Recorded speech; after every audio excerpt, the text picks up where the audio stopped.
Right, Maddie, never easy facing a friend, but I bet you're glad to get that done in straight sets. Your thought on your performance today? Yeah, I think I played overall pretty well. I think I definitely served really well, and I think I'm most happy with being able to kind of get back on track after getting broken early in that second set. Questions, Yakko? Maddie, just quickly, what did you make of the crowd? Like, pretty clearly from the moment you guys walked out on court, it was pro you and very much anti Danielle. How did you find it as the player on the other side? Yeah, I think you kind of summed it up. Yeah, I mean, I think I kind of knew what it was going to be like going out there, but it was just, yeah, I mean, I think the crowd was pretty pro me and not for Danielle, and I think they made that pretty clear from the start, but I think I was glad that I was happy with myself just being able to try to stay focused on myself and play some decent tennis. Did you find it a bit off or distasteful at all, or is it just sort of the kind of thing you can expect sometimes? I mean, I think it was expected a little bit. Yeah, I mean, I think it was expected, and it was kind of everything that I anticipated. But again, I think I was just really happy that I expected it. I was prepared for it, and I just tried to take care of my side of the net. Did fans used to boo Danielle like that when you guys were playing as 12-year-olds? Or was it like a bit calmer back then? It was a lot calmer back then in the junior circuit. Maybe in some ways. In other ways, maybe it was more intense. But, yeah, our parents weren't really into booing their children. What is the Australian Open like for you? Because you've had some great runs here this year on another good run. What is it like for you when you're playing here?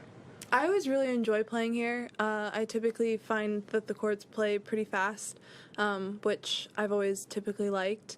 And I think I always just feel, pretty confident coming off of a good off-season and feeling like I've put in a lot of really good work. And I think I also really thrive when I have some time at home and I'm able to kind of reset and get ready for the new year. So I think there's just a lot of really good things about coming to Australia and starting the season.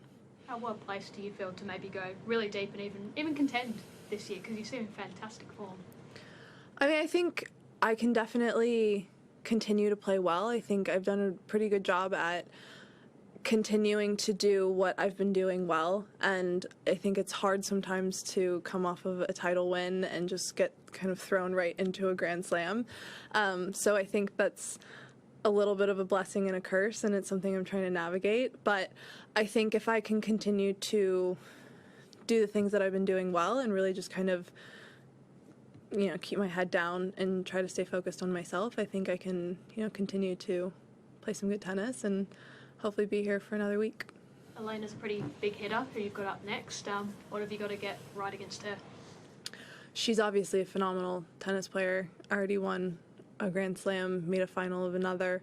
And, I mean, she serves, I would say she probably has one of the best serves on the tour, and she's a big hitter. So, I mean, it's going to be one of those matches where I think it's going to be a few points here or there, and it's one of those days where you can't really afford to have too many lulls because she's not really one to kind of let you back in a match. So I think it's just going to really be a match of who can try to get on offense earlier in the point and then who can kind of, sustain their level for longer.